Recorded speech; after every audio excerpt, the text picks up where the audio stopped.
Mansfield 103.2, the home of great music. And of course, we are big supporters of the Stags, and this coming season, we're going to be supporting them once again with a new voice on the radio station, which is kind of exciting. It's Jake Topliss. He's our new Stags correspondent here on Mansfield 103.2 for this coming season. And he's our eye on the Stags, and he joins me on the phone now. Jake, how you doing, sir?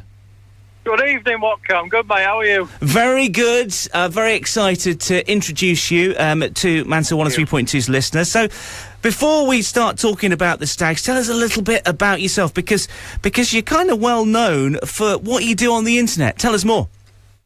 Yep. So, ground upper for a number of years. I started a YouTube channel called Topliss at the Turnstiles in 2023. It's my fourth season doing the channel, so it's football at all levels.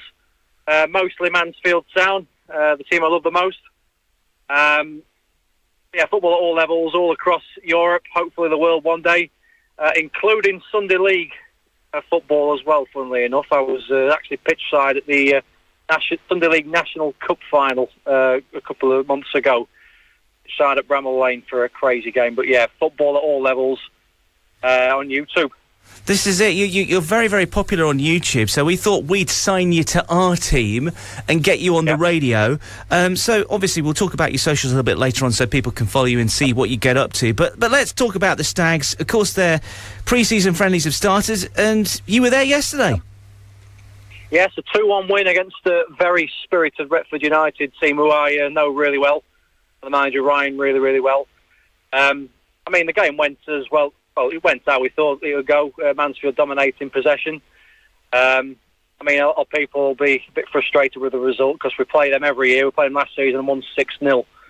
I actually spoke with assistant manager Andy Garner yesterday, who described the performance as rusty, which I think is a fair comment, really. Retford United defended really well. A bit of good goalkeeping in there from Retford United shotstopper, who, funnily enough, after the game, group of lads were sat in front of me and actually asked for his gloves, and they asked him to sign the programme, which I thought was fantastic to see. And Ryan, the Retford manager, was delighted when I told him afterwards. But fantastic strike from Mr. Deji Osilaja, and then a penalty from a free kick that Ryan maybe feels a bit unlucky they shouldn't have had, really. But second half a little bit sloppy at times, but I'm not worried about that at all. Donny Rovers went there last season and lost to them. Look how they did that season. So, pre-season, it's a chance to get minutes in. And, by the way, we've had, incredibly hot couple of weeks. And maybe the players might be a bit distracted by how well we're doing in the World Cup. You never know. So, yeah, we won. I'm not worried. Roll on the rest of the games. Exactly. Obviously, we've had a pretty good summer when it comes to signings, haven't we? Did you get a chance to see some of those guys play? Yeah, David McGoldrick played in the first half. Michael Smith in the second half. Yeah. They had chances given to them. Again, good defending, bit of good goalkeeping.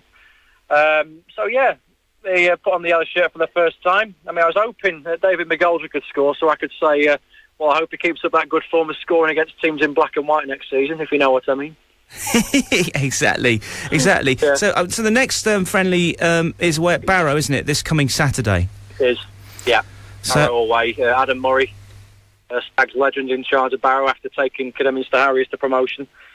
So, a big test. I know Barrow have relegated to the National League, so they'll be looking to bounce back to the Football League. So, it's always a decent test going up there, I think. So, this time for Stags fans, it is an exciting time because obviously we get to see the players out there doing some of these friendly matches, but we're really not that far away from the start of the season now, are we? It's getting close. It is, mate. It's only weeks away before we play Sheffield United in the League Cup and then Donny Rovers at home in the league. So, they're coming thick and fast now. I think everybody's ready for the season to start, aren't they, when we get to this stage? So, I think get more minutes in for the players, all the players, that is. Nice to see a bit of youth in the team last night as well, so I hope Nigel sticks with that. Because I'm a big advocate for having somebody, at least one player local in the team. Somebody who grew up round the corner from Mansfield and maybe even watched them from the stands. I think it's always great to have in the team. Now, Jake, you mentioned the World Cup obviously still going on. Massive match tonight. Your football. Give us an idea of what you think's going to happen. Oh, a bag of nerves, Watco, mate, I have to say.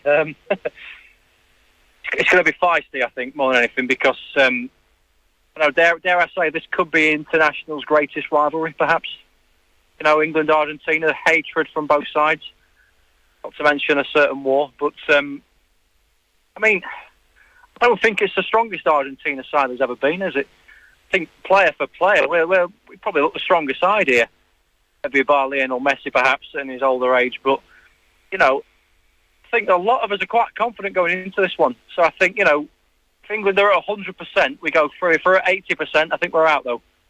Still don't take them lightly, but when we look at the past results, Cape Verde taking them to extra time, when we see Egypt go 2-0 up, when we see Switzerland, when they equalise, they look the more likely until Mbolo did that stupid dive. And that was a red card on its own. It was that bad, in my opinion. But when you see those teams take Argentina to the swords, it's got to give you a lot of confidence.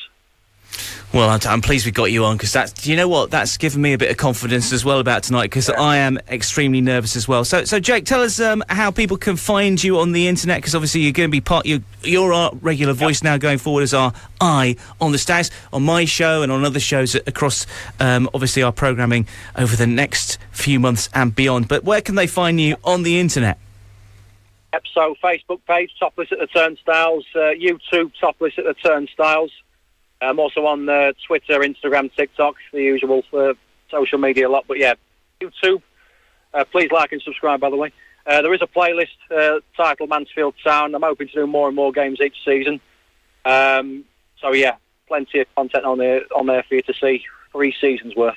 Yeah, you can check out Jake on the internet and stay listening, because we'll be hearing his voice a lot more going forward. Jake, thank you very much for joining us today. Thank you, mate. It's like you've been revealed. We should have one of those revealed videos like they do at Mansfield Town these days. That would have been good, but I'm afraid it's just going to have to be just a boring old appearance on Watco in the afternoon.